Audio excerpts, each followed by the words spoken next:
Hi, it's HardReset, and today I'll show you how to enable developer options on Samsung Galaxy A27.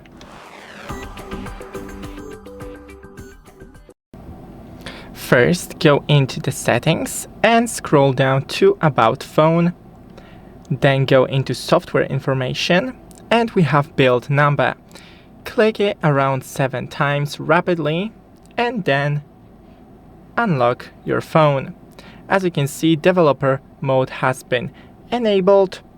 When we go back, now we should have the developer option somewhere in here, maybe in advanced features or in the system. Oh, here we have it under the About Phone. Thanks for watching. Don't forget to leave a like and see you in the next one.